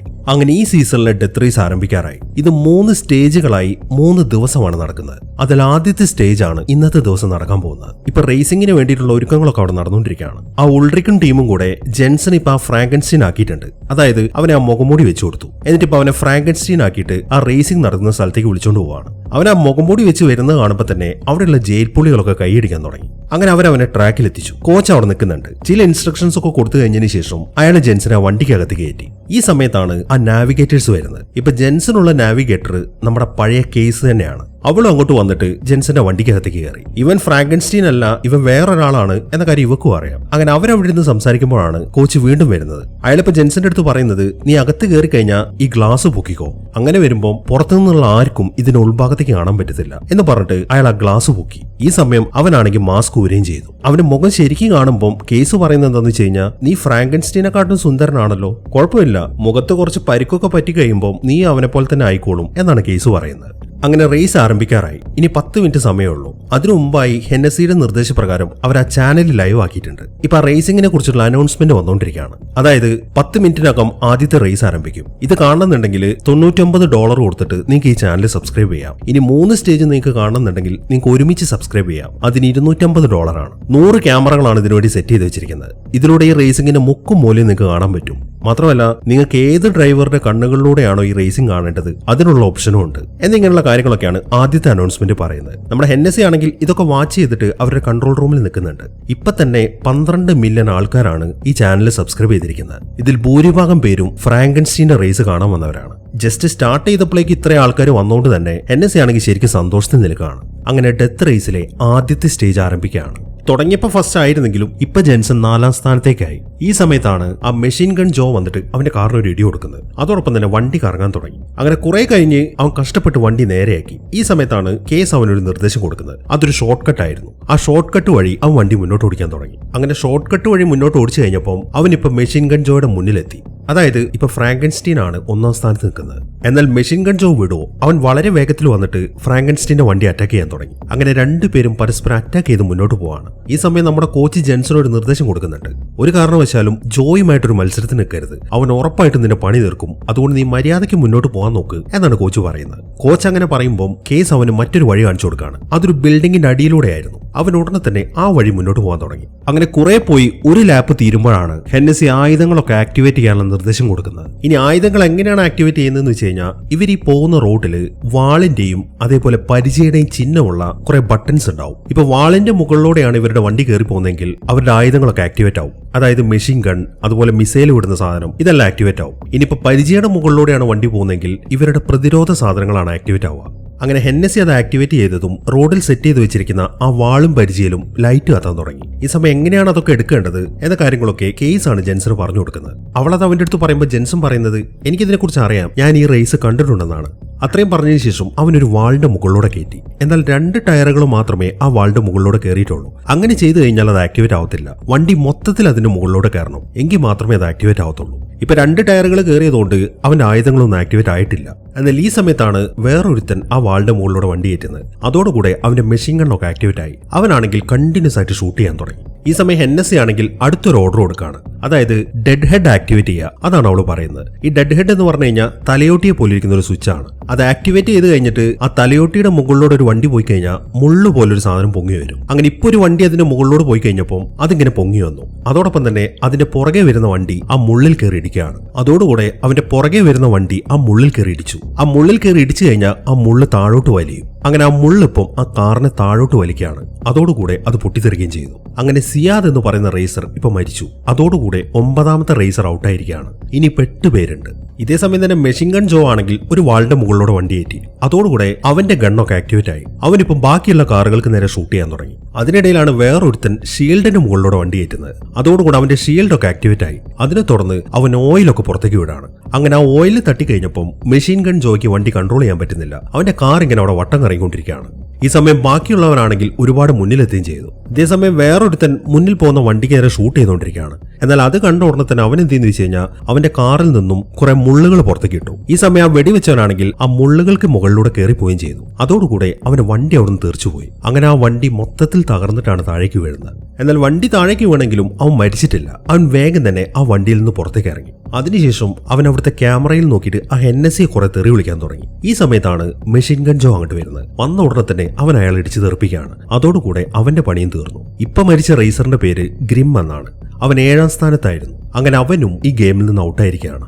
ഇനി മൊത്തം 7 പേരുണ്ട്. ഇതേസമയം തന്നെ ഹെന്നസിയും കൂട്ടരും അവരുടെ വ്യൂസ് ഒക്കെ നോക്കിക്കൊണ്ടിരിക്കുകയാണ്. ഇപ്പൊ തന്നെ 46 മില്യൺ ജനങ്ങളാണ് ഈ റേസ് കണ്ടുകൊണ്ടിരിക്കുന്നത്. ഈ സമയമാകുമ്പോഴേക്കും നമ്മുടെ ജെൻസണും ഒരു വാളിന്റെ മുകളിലൂടെ കയറി. അതോടുകൂടെ അവന്റെ വെപ്പൺസ് ആക്ടിവേറ്റ് ആയി. എന്നാൽ അവൻ ഷൂട്ട് ചെയ്യാൻ നോക്കുമ്പോൾ അതിൽ നിന്ന് ഉണ്ടകളൊന്നും പുറത്തേക്ക് വരുന്നില്ല. അത് കാണുമ്പോൾ ആ ഗണ്ണ് ജാം ആയതാണ്. നീ വണ്ടി ഓടിച്ചോ, ആ കാര്യം ഞാൻ നോക്കിക്കോളാം എന്ന് പറഞ്ഞിട്ട് അവള് വണ്ടിയുടെ പുറത്തേക്ക് ഇറങ്ങി. എന്നിട്ട് അവള് ആ ഗണ്ണ് ജാം ആയത് ശരിയാക്കാൻ നോക്കുകയാണ്. ഈ സമയത്താണ് മറ്റൊരു നാവിഗേറ്റർ പുറത്തേക്ക് വന്നിട്ട് അവൾക്ക് നേരെ ഷൂട്ട് ചെയ്യുന്നത്. എന്നാൽ അതിൽ നിന്ന് കൊഴിഞ്ഞു മാറി ജെൻസൺ വളരെ വേഗത്തിൽ തന്നെ വണ്ടി ഓടിക്കുകയാണ്. ഈ സമയമാകുമ്പോഴേക്കും മെഷീൻ ഗൺ ജോയ് അങ്ങോട്ടെത്തി. അവനും ജെൻസന് നേരെ തുടരെ വെടിവെച്ചുകൊണ്ടിരിക്കുകയാണ്. എന്നാൽ ഈ സമയമാകുമ്പോഴേക്കും കേസ് ആണെങ്കിൽ ആ ഗണ്ണിന്റെ പണിയൊക്കെ ശരിയാക്കിയിട്ടുണ്ട്. അത് ശരിയാക്കിയതിനു ശേഷം അവൾ വണ്ടിക്കകത്തേക്ക് തന്നെ ഇരുന്നു. എന്നാൽ ഈ സമയം പുറകിൽ നിന്ന് മെഷീൻ ഗൺ ജോ ഇങ്ങനെ കണ്ടിന്യൂസ് ആയിട്ട് ഷൂട്ട് ചെയ്യാണ്. അതിനിടയിലാണ് ജെൻസൺ ഒരു ഷീൽഡിന്റെ മുകളിലൂടെ വണ്ടി കയറ്റുന്നത്. പക്ഷെ ഷീൽഡിന് മുകളിലൂടെ വണ്ടി കയറ്റി കഴിഞ്ഞിട്ട് അവരതിനകത്തുള്ള പുകയും ഓയിലൊക്കെ ഓണാക്കാൻ ശ്രമിക്കുന്നുണ്ട്. പക്ഷെ അതൊന്നും പുറത്തേക്ക് വരുന്നില്ല. അതുകൊണ്ട് തന്നെ അവരാകെ സംശയിച്ചിരിക്കുകയാണ്. നമ്മുടെ കോച്ചും ഇത് ശ്രദ്ധിക്കുന്നുണ്ട്. എന്തുകൊണ്ടാണ് അവരുടെ ഡിഫൻസീവ് സിസ്റ്റം ഒന്നും ആക്ടിവേറ്റ് ആവാത്തത് എന്നാണ് അയാളും ചിന്തിക്കുന്നത്. അങ്ങനെ അവരിപ്പോ മുന്നോട്ട് പോയി ഒരു ബിൽഡിങ്ങിന്റെ അകത്തൂടെയാണ് പോകുന്നത്. ഈ സമയം വേറൊരുത്തൻ ജെൻസന്റെ പുറകിലുണ്ട്. അവനിപ്പോ കണ്ടിന്യൂസ് ആയിട്ട് ജെൻസന് നേരെ ഷൂട്ട് ചെയ്യാണ്. ഇപ്പൊ ജെൻസന്റെ കാറിന്റെ പുറകിലുള്ള ടൂം സ്റ്റോൺ ഉണ്ടല്ലോ, അതൊരു ബുള്ളറ്റ് പ്രൂഫ് ആണെങ്കിലും അധികം ബുള്ളറ്റ് ഒന്നും അതിന് താങ്ങാൻ പറ്റത്തില്ല. കോച്ച് ഇപ്പൊ അവന്റെ അടുത്ത് പറയുന്നത് ഒന്നുകിൽ അവനെ കൊന്നു കളയാ, അല്ലാന്നുണ്ടെങ്കിൽ അവനെ ഒഴിവാക്കുക, അല്ലെങ്കിൽ നിന്റെ പണി ഇപ്പൊ തീരും എന്നാണ് കോച്ച് പറയുന്നത്. എന്നാൽ കോച്ച് അങ്ങനെ പറഞ്ഞെങ്കിലും അതങ്ങനെ വെറുതെ വിട്ടുകൊടുക്കാൻ ജെൻസൺ തയ്യാറില്ലായിരുന്നു. അവനിപ്പോ കേസിന്റെ അടുത്ത് പറയുന്നത് ആ നേപ്പാമിന്റെ ഹുക്ക് അയക്കാനാണ്. ഈ നേപ്പാം എന്ന് പറയുന്നത് ഒരു സിലിണ്ടർ ആണ്. അങ്ങനെ ഉടനെ തന്നെ കേസ് ആ നേപ്പാമിന്റെ ലോക്ക് അഴിച്ചു. അങ്ങനെ അവൾ ആ ലോക്ക് അഴിച്ചു കഴിയുമ്പോൾ ജെൻസൺ ഉടനെ തന്നെ അവളെ കയറ്റി അവന്റെ മടിയിലേക്ക് ഇരുത്താണ്. അതിനുശേഷം ആ നേപ്പാം റിലീസ് ചെയ്തു. അങ്ങനെ തെറിച്ചുപോയ ആ സാധനം ആ ബിൽഡിങ്ങിന്റെ മുകൾ ഭാഗത്ത് ചെന്നിടിച്ചു. അതോടുകൂടെ അതിൽ നിന്നൊരു ലിക്വിഡാണ് താഴേക്ക് വീഴുന്നത്. അങ്ങനെ ആ ലിക്വിഡ് മൊത്തം ഇപ്പൊ ഷൂട്ട് ചെയ്തവന്റെ വണ്ടിയുടെ ചില്ലിലേക്ക് ചെന്ന് പതിച്ചു. ഈ ഒരു അവസരത്തിൽ കേസ് എന്തെന്ന് വെച്ച് കഴിഞ്ഞാൽ വണ്ടിക്കകത്തെ സിഗരറ്റ് കത്തിക്കുന്ന സാധനം ഉണ്ടല്ലോ, അതെടുത്തിട്ട് അവന്റെ വണ്ടിക്ക് മുകളിലേക്ക് ഇട്ടു. അതോടുകൂടെ ആ വണ്ടി അടക്കം അവനും കത്തിപ്പിടിച്ചു. ഈ സമയത്താണ് ആ മെഷീൻ ഗൺ ജോ അങ്ങോട്ട് വരുന്നത്. വന്ന ഉടനെ തന്നെ അവൻ ആ കത്തിപ്പിടിച്ച കാറിന് ഇടിച്ച് തെറിപ്പിക്കുകയാണ്. അങ്ങനെ ആ റേസറിന്റെ പണിയും തീർന്നു. അവന്റെ പേര് കോൾട്ട് എന്നായിരുന്നു. ഇനിയിപ്പോ മൊത്തത്തിൽ 6 പേരാണ് ഈ റേസിലുള്ളത്. അങ്ങനെ എല്ലാവരും വളരെ വേഗത്തിൽ മുന്നോട്ട് തന്നെ പോയിക്കൊണ്ടിരിക്കുകയാണ്. ഈ സമയം ജെൻസന്റെ കാറ് ഇപ്പൊ പൊച്ചങ്കോന്റെ കാറിനെ ക്രോസ് ചെയ്തു. ഈ സമയത്താണ് പൊച്ചങ്കോ ഒരു ആംഗ്യം കാണിക്കുന്നത്. അവൻ കൈ വെച്ച് ഷൂട്ട് ചെയ്യുന്ന പോലെയാണ് കാണിക്കുന്നത്. അത് കാണുന്ന ജെൻസൺ ഒരു ഞെട്ടലായിരുന്നു. അപ്പൊ പൊച്ചങ്കോ ആണ് തന്റെ ഭാര്യയെ കൊന്നത് എന്ന കാര്യം അവന് മനസ്സിലായി. അവന്റെ ശ്രദ്ധ മാറിയ ഈ സമയത്താണ് ആ മെഷീൻ ഗൺ ജോ വന്നിട്ട് അവന്റെ കാറിന് ഒരു ഇടി കൊടുക്കുന്നത്. അതോടുകൂടെ അവന്റെ കാറ് തകർന്ന് അവനിപ്പോ അവിടെ സ്റ്റോപ്പായി. ബാക്കിയുള്ളവരാണെങ്കിൽ മുന്നോട്ട് പോവുകയും ചെയ്തു. അങ്ങനെ ഡെത്ത് റേസിന്റെ 1ാമത്തെ സ്റ്റേജിൽ ഫ്രാങ്കൻസ്റ്റീൻ 6ാം സ്ഥാനമാണ്. ഇതോടുകൂടെ ഈ സ്റ്റേജ് ഇവിടെ അവസാനിക്കുകയാണ്. ഇനി 14 മണിക്കൂറിനകം അടുത്ത സ്റ്റേജ് ആരംഭിക്കും. അതിനുവേണ്ടി ജെൻസന്റെ വണ്ടി ഇപ്പോൾ വർക്ക്ഷോപ്പിലേക്ക് കയറ്റിയിരിക്കുകയാണ്. ഈ സമയം ഗണ്ണർ ചെക്ക് ചെയ്യുന്നത് എന്തുകൊണ്ടാണ് ആ വണ്ടിയുടെ ഡിഫൻസ് മെക്കാനിസം വർക്ക് ആവാഞ്ഞതാണ്. എന്നാൽ അവൻ നോക്കുമ്പോൾ അതിന്റെ ഓയിലൊക്കെ പുറത്തേക്ക് വരുന്നുണ്ട്. പിന്നെ എന്തുകൊണ്ടാണ് റേസ് നടക്കുന്ന സമയത്ത് ആ ഓയിലൊന്നും പുറത്തേക്ക് വരാത്തത് എന്നാണ് അവർ ചിന്തിക്കുന്നത്. ഇനിയിപ്പോ കേസ് എന്തെങ്കിലും ഉടായ്പ കാണിച്ചായിരിക്കോ, അതാണ് അവരുടെ ഡൗട്ട്. ഇതേസമയം തന്നെ ജെൻസൺ നേരെ പോയിരിക്കുന്നത് ഹെന്നസിയുടെ അടുത്തേക്കാണ്. അവനിപ്പോ ഹെന്നസിയുടെ അടുത്ത് പറയുന്നത് എന്താണെന്ന് വെച്ച് കഴിഞ്ഞാൽ, ഇനി അടുത്ത സ്റ്റേജിൽ പങ്കെടുക്കാൻ ഞാനില്ല. എന്റെ ഭാര്യയെ കൊന്നവൻ ഈ ജയിലിൽ തന്നെ ഉണ്ട്. അതുകൊണ്ട് ആദ്യം അവന്റെ പണി ഞാൻ തീർക്കട്ടെ. ഈ പണിക്ക് നിങ്ങൾ വേറെ ആരെങ്കിലും വെക്കാൻ നോക്ക് എന്നാണ് ജെൻസൺ പറയുന്നത്. അവന്റെ ഭാഗത്തു നിന്നും ഹെന്നസി ഓൾറെഡി ഇത് പ്രതീക്ഷിച്ചതാണ്. അതുകൊണ്ട് തന്നെ അവനത് പറയുമ്പോൾ അവരിപ്പോ അവന്റെ മകളുടെ ഫോട്ടോ ആണ് കാണിച്ചു കൊടുക്കുന്നത്. ഇപ്പൊ ഇവൻ ജയിലിലായതിനു ശേഷം മകൾ ഇപ്പൊ വേറൊരാളുടെ കൂടെയാണ് ജീവിക്കുന്നത്. ആ ഫോട്ടോ കാണിച്ചു കൊടുത്തതിന് ശേഷം ഹെന്നസി പറയുന്നത് എന്താണെന്ന് വെച്ച് കഴിഞ്ഞാൽ, ഇപ്പൊ നിന്റെ മകള് ചെറിയ പ്രായത്തിലാണ്. അവക്കിപ്പം അവൾ ആരുടെ കൂടെയാണോ നിൽക്കുന്നത് എന്നൊന്നും അറിയത്തില്ല. എന്നാൽ അവൾ വളർന്ന് വലുതായി കഴിഞ്ഞാൽ പിന്നെ നീ ആയിരിക്കത്തില്ല അവളുടെ അച്ഛൻ. അവളിപ്പോ ആരുടെ കൂടെയാണോ നിൽക്കുന്നത് അയാളായിരിക്കും അവളുടെ അച്ഛൻ. അതുകൊണ്ട് നിന്റെ മകൾക്ക് പ്രായമാവുന്നതിന് മുമ്പ് തന്നെ നീ ഇവിടുന്ന് പോകാൻ നോക്ക്. അങ്ങനെ നിനക്ക് പോകണമെന്നുണ്ടെങ്കിൽ നിന്റെ മുമ്പിൽ ഈ റേസ് ജയിക്കാന്നല്ലാതെ മറ്റൊരു വഴിയുമില്ല എന്നാണ് ഹെന്നസി പറയുന്നത്. ഇപ്പൊ മകളെയും കൂടെ അവരതിലേക്ക് എടുത്തിട്ട് കഴിഞ്ഞപ്പോൾ അവന് മറ്റൊരു നിവർത്തിയുമില്ല. അതുകൊണ്ട് ആ റേസ് കണ്ടിന്യൂ ചെയ്യാം എന്നവൻ സമ്മതിക്കുകയാണ്.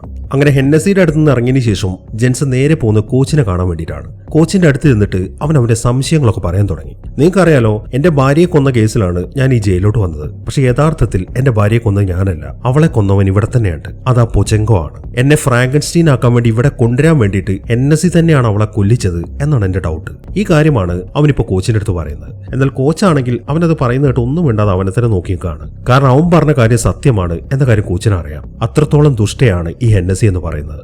അങ്ങനെ ജെൻസൺ അടുത്തായിട്ട് കാണാൻ പോകുന്നത് ആ പൊച്ചങ്കോനെയാണ്. എന്നാൽ അവന്റെ വർക്ക്ഷോപ്പിലേക്ക് ചെന്നതും ആ ബ്രദേഴ്സിലെ ആൾക്കാരൊക്കെ അവനെ പിടിച്ചിടിക്കാൻ തുടങ്ങി. അങ്ങനെ പൊച്ചങ്കോയും ടീമുമായിട്ട് പിന്നീട് ഒരു കിടിലൻ ഫൈറ്റാണ് നടക്കുന്നത്. ആ ഫൈറ്റിന് ശേഷം അവൻ പൊച്ചങ്കോനെ ഇടിച്ചൊരു പരുവമാക്കി. നല്ല ഇടി കിട്ടി കഴിയുമ്പോൾ അവൻ സത്യം പറയാൻ തുടങ്ങി. അതായത് അവൻ തന്നെയാണ് ജെൻസന്റെ ഭാര്യയെ കൊന്നത്. അതിനുവേണ്ടി അവനെ പുറത്തിറക്കിയത് ആ ഉൾറിക്കാണ്. അവര് രണ്ടുപേരും കൂടെയാണ് അന്ന് ജെൻസന്റെ വീട്ടിലേക്ക് പോയിട്ടുണ്ടായിരുന്നത്. ഈ കാര്യങ്ങളൊക്കെയാണ് പൊച്ചങ്കോ ജെൻസന്റെ അടുത്ത് പറയുന്നത്. ഇതിൽ നിന്നും ഹെന്നസി തന്നെയാണ് ഇതിന്റെ പുറകിൽ എന്ന കാര്യം അവന് തീർച്ചയായി. അങ്ങനെ അവൻ പിന്നെയും പൊച്ചങ്കോനെ അടിക്കാൻ തുടങ്ങുമ്പോഴാണ് ആ ഉൾറിക്കും മറ്റൊരു പോലീസുകാരനും കൂടെ വന്നിട്ട് അവരെ രണ്ടുപേരെ ഷോക്ക് അടിപ്പിക്കുന്നത്. അതിനുശേഷം ഉൾറിക്ക് പറയുന്നത്, നിങ്ങളെന്താ പരസ്പരം കൊല്ലാൻ ശ്രമിക്കുകയാണോ? എങ്കിൽ ഇവിടെ വെച്ച് വേണ്ട, അത് നിങ്ങൾ ട്രാക്കിൽ വെച്ച് ചെയ്താൽ മതി എന്നാണ് ഉൾറിക്ക് പറയുന്നത്.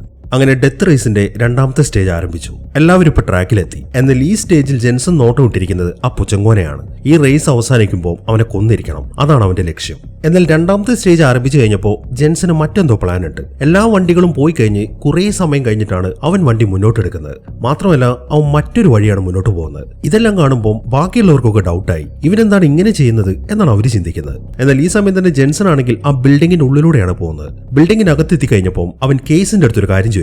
സത്യം പറഞ്ഞോ, ആദ്യത്തെ ഫ്രാങ്കൻസ്റ്റീൻ മരിക്കാൻ കാരണം നീയല്ലേ? സത്യം നീ പറഞ്ഞിട്ടില്ല എന്നുണ്ടെങ്കിൽ നിന്റെ സീറ്റ് ഇജക്ട് ചെയ്ത് നിന്നെ ഞാൻ പുറത്തേക്ക് തള്ളും എന്നാണ് അവൻ പറയുന്നത്. അവൻ അങ്ങനെ ചെയ്യുന്നു പറഞ്ഞപ്പോൾ അവൾ സത്യങ്ങളൊക്കെ പറയാണ്. അതെ, ഞാൻ കാരണമാണ് ഫ്രാങ്കൻസ്റ്റീൻ മരിച്ചത്. എന്നോടത് ചെയ്യാൻ പറഞ്ഞത് ഹെന്നസിയാണ്. ആ റേസിംഗ് നടക്കുന്ന സമയത്ത് അവന്റെ ഡിഫൻസ് മെക്കാനിസം മൊത്തം ഞാൻ ഡിസേബിൾ ചെയ്തു. പക്ഷെ അവനെ കൊല്ലാനല്ല ഹെന്നസി എന്നോട് പറഞ്ഞത്, അവനെ തോൽപ്പിക്കാനാണ്. അവൻ തോറ്റെങ്കിൽ മാത്രമേ വീണ്ടും വീണ്ടും അവനെ റേസിംഗിൽ അവർക്ക് പങ്കെടുപ്പിക്കാൻ സാധിക്കത്തുള്ളൂ. അതുകൊണ്ടാണ് അവരെന്നോട് അങ്ങനെ ചെയ്യാൻ പറഞ്ഞത്. അങ്ങനെ ചെയ്തു കഴിഞ്ഞാൽ അവരെന്നെ ജയിലിൽ നിന്ന് വെറുതെ വിടാമെന്നും പറഞ്ഞു. അതുകൊണ്ടൊക്കെയാണ് ഞാനത് ചെയ്തത് എന്നാണ് കേസ് പറയുന്നത്. അതേക്കുമ്പോ അപ്പൊ ആദ്യത്തെ സ്റ്റേജിൽ ഞാൻ തോക്കാൻ കാരണം നീ തന്നെയാണല്ലേ? നീയാണല്ലോ എന്റെ ഡിഫൻസ് മെക്കാനിസം ഡിസേബിൾ ചെയ്തത്? ജെൻസൺ വീണ്ടും ചോദിക്കുന്നു.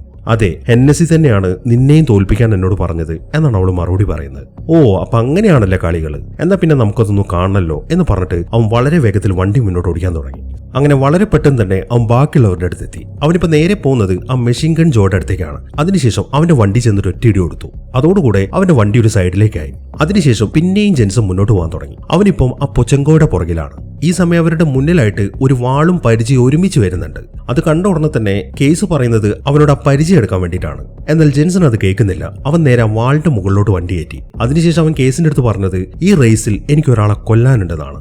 ഇതേ സമയം തന്നെ പൊച്ചങ്കോയും ഒരു വാളിന്റെ മുകളിലേക്ക് കയറ്റി. അതോടുകൂടെ അവന്റെ വണ്ടിയിലെ വെപ്പൺ സിസ്റ്റം ഒക്കെ ആക്ടിവേറ്റ് ആയി. അവനിപ്പോ ജെൻസന് നേരെ ഷൂട്ട് ചെയ്തുകൊണ്ടിരിക്കുകയാണ്. എന്നാൽ കുറച്ചു മുന്നിലെത്തി കഴിയുമ്പോൾ ജെൻസൺ എന്ത് ചെയ്യുന്നു വെച്ച് കഴിഞ്ഞാൽ വണ്ടി അവിടുന്ന് തിരിച്ചു. എന്നിട്ടിപ്പോ പൊച്ചങ്കോയുടെ നേരെ നിന്നിട്ട് അവൻ വണ്ടി റിവേഴ്സ് പോകാൻ തുടങ്ങി. മാത്രമല്ല അവർ രണ്ടുപേരും പരസ്പരം ഷൂട്ട് ചെയ്യുന്നുണ്ട്. അങ്ങനെ കുറെ നേരം ഷൂട്ട് ചെയ്ത് കഴിഞ്ഞിട്ട് അവനൊരു ഷീൽഡിന്റെ മുകളിലേക്ക് വണ്ടി കയറ്റി. അതിനുശേഷം വണ്ടി കറക്കി. എന്നിട്ട് സ്മോക്ക് ഓണാക്കാനാണ് അവൻ കേസിന്റെ അടുത്ത് പറയുന്നത്. അവളാണെങ്കിൽ സ്മോക്ക് ഓണാക്കുകയും ചെയ്തു. ഇപ്പൊ പൊച്ചങ്കോന്റെ മുമ്പിൽ കറുത്ത പുകയാണ്. അവനിപ്പോ മുന്നിലുള്ളൊന്നും കാണുന്നില്ല. അങ്ങനെ വളരെ വേഗത്തിൽ പോയ വണ്ടി അവിടെ ഇരിക്കുന്ന ഒരു തൂണിൽ ചെന്ന് ഇടിക്കുകയാണ്. അതോടുകൂടെ പൊച്ചങ്കോന്റെ വണ്ടി മറിയുകയും ചെയ്തു. അങ്ങനെ പൊച്ചങ്കോന്റെ വണ്ടി മറിഞ്ഞു കഴിയുമ്പോൾ ജെൻസൺ വണ്ടി നിർത്തി. അങ്ങനെ പൊച്ചങ്കോ വളരെ കഷ്ടപ്പെട്ട് അവന്റെ വണ്ടിയിൽ നിന്ന് പുറത്തേക്ക് ഇറങ്ങി. ഈ സമയത്താണ് ജെൻസൺ അവന്റെ അടുത്തേക്ക് വരുന്നത്. അങ്ങനെ ജെൻസൺ വേഗം ചെന്നിട്ട് പൊച്ചങ്കോനെ പിടിച്ചു. ഈ സമയം പൊച്ചങ്കോ അവന്റെ അടുത്തൊരു കാര്യം പറയുന്നുണ്ട്. ഞാൻ ഒറ്റയ്ക്കല്ല അത് ചെയ്തത്, ഇതിന്റെ പുറകിൽ ഹെന്നസി ആണെന്നാണ്. അത് കേൾക്കുമ്പോൾ ഇപ്പൊ നീ പോ, അത് കഴിഞ്ഞിട്ട് അവളെയും കൂടെ ഞാൻ നിന്റെ അടുത്തേക്ക് അയക്കാം എന്ന് പറഞ്ഞിട്ട് ജെൻസൺ അവന്റെ കഴുത്തൊടിച്ച് പൊച്ചങ്കോനെ കൊന്നുകളയാണ്. എന്നിട്ട് അവിടുത്തെ ക്യാമറ വഴി അവൻ ഹെന്നസി ഒരു നോട്ടം നോക്കുന്നുണ്ട്. അതിനുശേഷമാണ് അവൻ അവന്റെ വണ്ടിയുടെ അടുത്തേക്ക് പോകുന്നത്. ഈ സമയത്താണ് ഹെന്നസി അടുത്ത ഓർഡർ കൊടുക്കുന്നത്. ഡ്രെഡ് നോട്ടിനെ റിലീസ് ചെയ്യാനാണ് അവർ പറയുന്നത്. ഈ ഡ്രെഡ് നോട്ട് എന്ന് പറയുന്നത് ഒരു ഭീമാകാരമായ ട്രക്കാണ്. ഇഷ്ടം പോലെ ആയുധങ്ങൾ ആ വലിയ ട്രക്കിനകത്ത് സെറ്റ് ചെയ്തിട്ടുണ്ട്. ആ വർക്ക്ഷോപ്പിനകത്ത് ഒരു മഞ്ഞ തുണിയിട്ടിട്ട് മൂടിയിട്ടൊരു ഭാഗം ഉണ്ടായിരുന്നല്ലോ, അതിനകത്ത് പണിതുകൊണ്ടിരുന്നത് ഈ ഭീമൻ ട്രക്കായിരുന്നു. അങ്ങനെ ആ ട്രക്ക് പുറത്തേക്ക് വന്നതിന് ശേഷം അതിങ്ങനെ എല്ലാവരെയും കണ്ടിന്യൂസ് ആയിട്ട് ഷൂട്ട് ചെയ്യാൻ തുടങ്ങി. ഇതുപോലൊരു സാധനത്തിന് അവർ പുറത്തേക്ക് ഇറക്കും എന്ന് ഒരാളും പ്രതീക്ഷിച്ചിട്ടില്ലായിരുന്നു. അതുകൊണ്ട് തന്നെ എല്ലാ റേസേഴ്സും വളരെ കഷ്ടപ്പെട്ടാണ് വണ്ടി ഓടിക്കുന്നത്. അങ്ങനെ ആ ഭീമൻ ട്രക്കിലുള്ള ആൾക്കാർ 2 റേസേഴ്സിനെ കൊന്നു കളഞ്ഞു. ഒന്നും ചെയ്യാൻ പറ്റാത്ത കാണുമ്പോൾ ജെൻസൺ നേരെ വിളിക്കുന്നത് കോച്ചിനെയാണ്. ഇതിൽ നിന്ന് രക്ഷപ്പെടാൻ എന്താണ് ചെയ്യേണ്ടത് എന്നാണ് അവൻ ചോദിക്കുന്നത്. അത് കേൾക്കുമ്പോൾ എന്തെങ്കിലും ചെയ്യണമെന്നുണ്ടെങ്കിൽ നീ തന്നെ ചെയ്യണം. ഇത് റേറ്റിംഗ് ഉയർത്താൻ വേണ്ടി ഹെന്നസി ചെയ്ത പരിപാടിയാണ്. റേറ്റിംഗ് കയറി കഴിഞ്ഞാലേ അവർ ആ ട്രക്കിനെ പിൻവലിക്കത്തുള്ളൂ. അതുകൊണ്ട് എന്തെങ്കിലും മാർഗം നീ തന്നെ കണ്ടെത്തിക്കോ എന്നാണ് കോച്ച് പറയുന്നത്. ഇനിയിപ്പോ 3 റേസേഴ്സ് ആണ് ട്രാക്കിലുള്ളത്. ആ ഡ്രെഡ് നോട്ട് ആണെങ്കിൽ അവരെ 3 പേരെ തകർക്കാൻ അവരുടെ പുറകെ തന്നെ വന്നുകൊണ്ടിരിക്കുകയാണ്. അടുത്തതായിട്ട് ആ ഡ്രെഡ് നോട്ട് ഉന്നം വെച്ചിരിക്കുന്നത് ആ ചൈനക്കാരന്റെ വണ്ടിയാണ്. അതിപ്പോ ആ വണ്ടിക്ക് നേരെ ശക്തമായിട്ട് തീ അടിക്കാൻ തുടങ്ങി. അതിനുശേഷം ഒരു കറങ്ങുന്ന സാധനം വെച്ചിട്ട് ആ ചൈനക്കാരന്റെ നാവിഗേറ്റർ കൊന്നുകളയുകയും ചെയ്തു. അങ്ങനെ അവളെ കൊന്നതിന് ശേഷം അടുത്തതായിട്ട് ആ ഡ്രെഡ് നോട്ട് കുറെ ചങ്ങലകൾ പുറത്തേക്ക് ഇട്ടു. ഇപ്പൊ ചൈനക്കാരന്റെ വണ്ടി ആ ചങ്ങലയിൽ കുടുങ്ങി കിടക്കുകയാണ്. എന്ത് കാണിച്ചിട്ടും അവൻ അതിൽ നിന്ന് രക്ഷപ്പെടാൻ പറ്റുന്നില്ല. ഈ സമയം ആ ഡ്രെഡ് നോട്ടിലുള്ള ആൾക്കാർ ആ ചൈനക്കാരന് നേരെ ഒരു പീരങ്കി ഷൂട്ട് ചെയ്തു. അതോടുകൂടെ ആ കാറ് മൊത്തത്തിൽ പൊട്ടിത്തെറിച്ചു പോവാണ്. അങ്ങനെ അവന്റെ പണിയും തീർന്നു. ഇനിയിപ്പോ ബാക്കിയുള്ളത് 2 റേസേഴ്സ് ആണ്. അതിൽ 1ാം സ്ഥാനത്ത് നിൽക്കുന്നത് ഫ്രാങ്കൻസ്റ്റീനും 2ാം സ്ഥാനത്ത് നിൽക്കുന്നത് മെഷീൻ ഗൺ ജോയുമാണ്. ആ ഡ്രെഡ് നോട്ട് ഒരു തരത്തിൽ അവരെ രക്ഷപ്പെടാൻ സമ്മതിക്കത്തില്ല എന്ന് മനസ്സിലാവുമ്പോൾ നേരെ ലിസ്റ്റിനെ വിളിക്കുകയാണ്. അതിനുശേഷം ആ മെഷീൻ ഗൺ ജോനെ ഒന്ന് കണക്ട് ചെയ്ത് കൊടുക്കാനാണ് ജെൻസൺ ഇപ്പൊ അവന്റെ അടുത്ത് പറയുന്നത്. ലിസ്റ്റ് ആണെങ്കിൽ അതുപോലെ തന്നെ ചെയ്യുകയും ചെയ്യുന്നു. അങ്ങനെ ജെൻസൺ ജോനെ വിളിച്ചിട്ട് ഒരു പ്ലാൻ ഉണ്ടാക്കി. അതായത് അവര് 2 പേരും ചേർന്നിട്ട് ആ ട്രക്കിനെ തകർത്ത് കളയണം. അതിനു വേണ്ടിയിട്ടുള്ള കാര്യങ്ങളാണ് അവരിപ്പോ ചെയ്യുന്നത്. അങ്ങനെ പ്ലാൻ പ്രകാരം അവര് 2 പേരും ആ ട്രക്കിന്റെ 2 സൈഡിലേക്ക് ചെന്നു.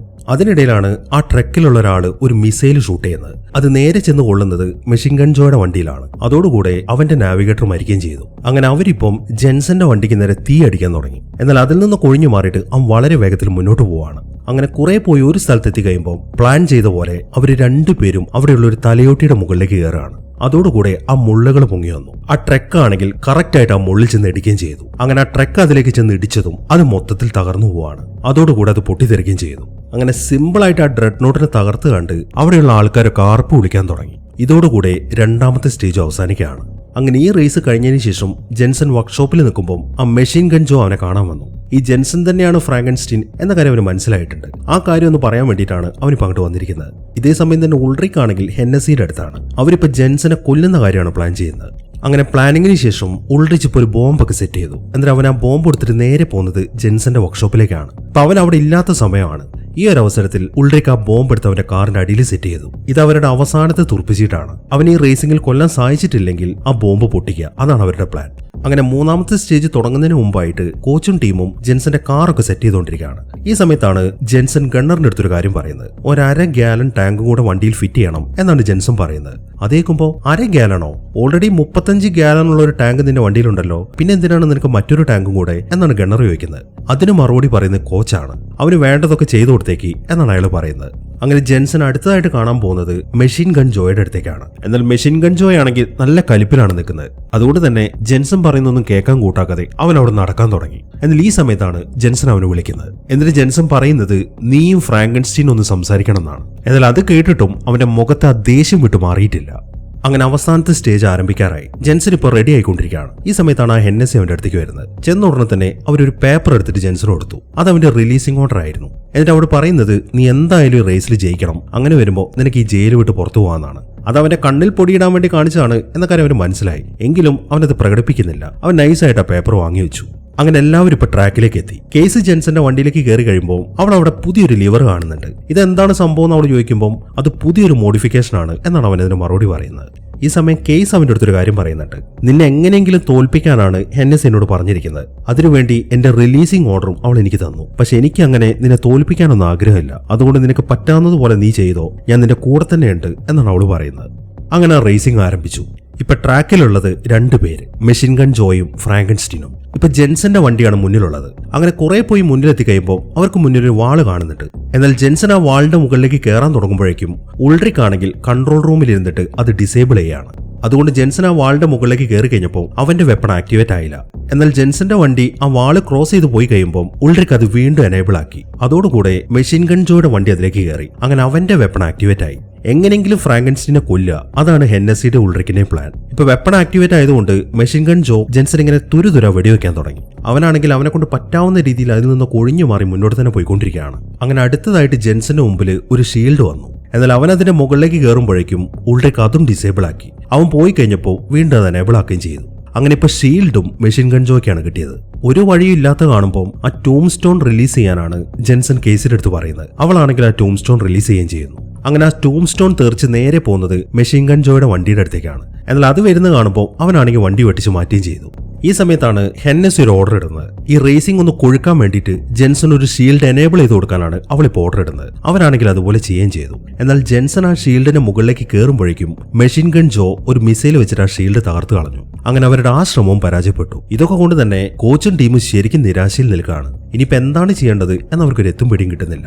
ഹെന്നസി ഉൾട്രിക് ആണെങ്കിലോ വളരെ സന്തോഷത്തിലും. കാരണം ഈ റേസിംഗ് ഇങ്ങനെ കൊഴുത്തോണ്ടിരിക്കുകയാണല്ലോ. എന്നാൽ ഇവിടെ മറ്റൊരു കാര്യം എന്താണെന്ന് വെച്ച് കഴിഞ്ഞാൽ ഈ മെഷീൻ ഗൺ ജോ ജെൻസൺ ഇങ്ങനെ ഷൂട്ട് ചെയ്തത് ബാക്കിയുള്ളവരുടെ കണ്ണിൽ പൊടിയിടാൻ വേണ്ടിയിട്ടായിരുന്നു. അവർ തമ്മിൽ ഓൾറെഡി ഒരു പ്ലാൻ ഉണ്ടാക്കിയിട്ടുണ്ട്. അത് പ്രകാരം മെഷീൻ ഗൺ ജോ 2-3 മിസൈൽ ഷൂട്ട് ചെയ്തു. അതോടുകൂടെ ആ ജയിലിന് ചുറ്റും കെട്ടിയ മതില് തകർന്നു പോവാണ്. ഇനിയിപ്പം അവർക്ക് ആ ജയിലിൽ നിന്ന് വെളിയിലേക്ക് ഇറങ്ങാൻ പറ്റും. അങ്ങനെ ഉടനെ തന്നെ അവർ 2 പേരും ജയിലിന്റെ വെളിയിലേക്ക് കടന്നു. അവരിപ്പോ പുറത്തേക്കുള്ള പാലത്തിലൂടെ മുന്നോട്ട് പോയിക്കൊണ്ടിരിക്കുകയാണ്.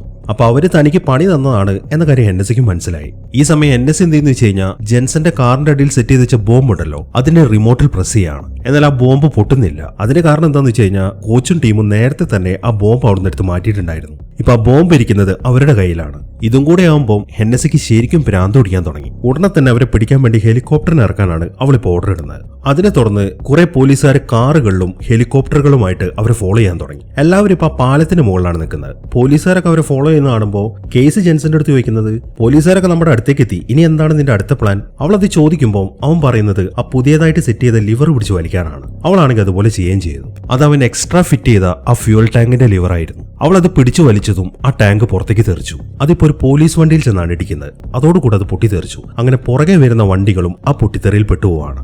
അങ്ങനെ ജെൻസനും ടീമും ആ പാലത്തിന്റെ അവസാനത്തേക്ക് എത്തി. അവിടുത്തെ ഗേറ്റ് അടഞ്ഞു കിടക്കുകയാണ്. മാത്രമല്ല അവിടുത്തെ ടവറിന്റെ മുകളിലായിട്ട് പോലീസുകാർ നിൽക്കുന്നുണ്ട്. അവരിങ്ങനെ തുരുതുര ഷൂട്ട് ചെയ്യാൻ തുടങ്ങി. ആ വെടിവെപ്പിൽ മെഷീൻ ഗൺ ജോയുടെ നാവിഗേറ്റർ മരിക്കുകയും ചെയ്തു. എങ്കിൽ അവർ ആ ഗേറ്റ് ഒക്കെ തകർത്ത് പുറത്തേക്ക് ഇറങ്ങി. ഇപ്പൊ ഹെലികോപ്റ്റർ ഫോളോ ചെയ്യുന്നതുകൊണ്ട് അവരിപ്പോ 2 വഴിയാണ് മുന്നോട്ട് പോകുന്നത്. ഈ സമയത്താണ് കേസ് ജെൻസന്റെ അടുത്തൊരു കാര്യം പറയുന്നത്. എന്തായാലും ഹെന്നസി എനിക്ക് റിലീസിംഗ് ഓർഡർ തന്നു, അതുകൊണ്ട് അവർക്ക് എന്നെ പുറത്തിറക്കിയേ പറ്റൂ. അതുകൊണ്ട് നീ ഒരു കാര്യം ചെയ്യ്, നീ രക്ഷപ്പെടാൻ നോക്ക് എന്ന് പറഞ്ഞിട്ട് അവൾ അവരെ പുറത്തേക്ക് ഇറക്കി വിട്ടു. അതിനുശേഷം അവൾ ആ ഫ്രാങ്കൻസ്റ്റീന്റെ മുഖമൂടി എടുത്ത് വെക്കുകയാണ്. അങ്ങനെ മുഖമൂടി വെച്ച് ആ ഫ്രാങ്കൻസ്റ്റീൻ ആയതിനു ശേഷം അവൾ വളരെ വേഗത്തിൽ വണ്ടി മുന്നോട്ട് ഓടിക്കാൻ തുടങ്ങി. എന്നാൽ കുറെ പോയി ഒരു സ്ഥലത്തെത്തുമ്പോൾ ആ ഹെലികോപ്റ്ററിലുള്ള പോലീസുകാരൊക്കെ വന്നിട്ട് അവളെ പിടിക്കുകയും ചെയ്തു. ഇതെല്ലാം ജെൻസനും ജോയും കാണുന്നുണ്ട്. അവളെന്ന് നോക്കിയതിനു ശേഷം ജെൻസനും ജോയും കൂടെ അതിലെ പാസ് ചെയ്തു പോകുന്ന ഒരു ട്രെയിനിന്റെ അകത്തേക്ക് കയറുകയാണ്. അങ്ങനെ അവർ അവിടെ നിന്ന് രക്ഷപ്പെടുകയും ചെയ്തു.